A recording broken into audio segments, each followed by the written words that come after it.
বিপদ দিয়ে আপনাকে অ্যালার্ম করা হয় আল্লাহর পক্ষ থেকে। আপনি চলতে পথে হোঁচট খান, আল্লাহ আপনাকে অ্যালার্ম দেন, ফিরে আসো। চলছেন বিপথে, আল্লাহ পাক অ্যালার্ম দেন, ফিরে আসো। আল্লাহ পাকের পক্ষ থেকে কিন্তু এগুলো আসে।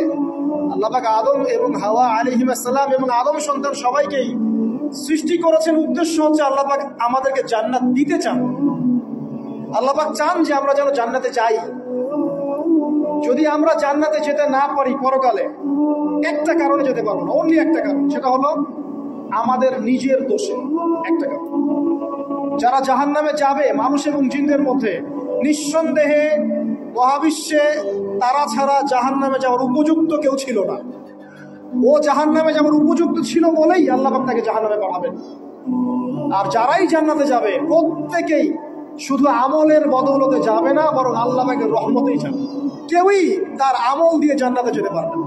নবী সাল্লাল্লাহু আলাইহি ওয়াসাল্লাম এমন ভাষ্য বলছেন, ইল্লা আনা, আমিও না, ইল্লা বিরহমাতিল্লাহ, আমিও নয়, তবে আল্লাহ পাকের দয়া আমাকে ঘিরে ধরবে। আল্লাহ পাকের রহমত যাদের উপরে বর্ষিত হবে তারাই জান্নাতে যাবে ইনশাআল্লাহ। কে আমল দিয়ে যেতে পারবে।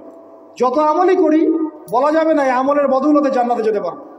আল্লাহ পাক দয়া না করলে হবে না। আল্লাহ পাক চান যে আদম সন্তান যেন জান্নাতেই যায়।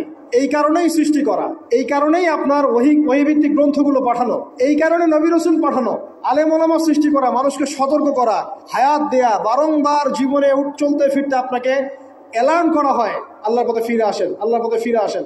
অ্যালার্ম করা হয় না? বিপদ দিয়ে আপনাকে অ্যালার্ম করা হয় আল্লাহর পক্ষ থেকে। আপনি চলতে পথে হোঁচট খান, আল্লাহ আপনাকে অ্যালার্ম দেন, ফিরে আসো। চলছেন বিপথে, আল্লাহ পাক অ্যালার্ম দেন, ফিরে আসো। আল্লাহ পাকের পক্ষ থেকে কিন্তু এগুলো আসে।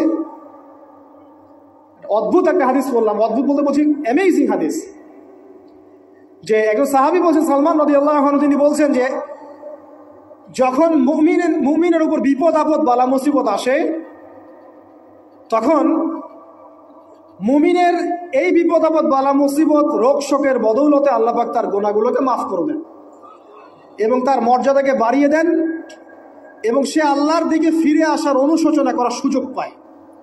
আর যখন কাফের মুশরিক বা ফাসিক মানুষকে এইসব রোগ ব্যাধি বিপদ আপদ বালা মুসিবত ঘিরে ধরে, তার দৃষ্টান্ত সেই উটের ন্যায় যে উটটাকে তার মালিক বেঁধে রেখেছে, এরপর ছেড়ে দিয়েছে।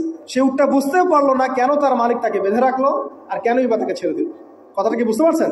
যারা আল্লাহ দ্রোহী, তাদের উপর যখন বিপদ আপদ বালা মুসিবত আসতে থাকে, তারা বুঝে না যে কি জন্য আসলো আর কেন চলে গেল। কিন্তু মুমিন ব্যক্তি যারা মুসলিম, আল্লাহর অনুগত, তাদের বিষয়টা হচ্ছে এমন, বিপদ আপদ বালা মুসিবত রোগ ব্যাধি তাদেরকে আল্লাহর দিকে ফিরিয়ে নিয়ে আসবে।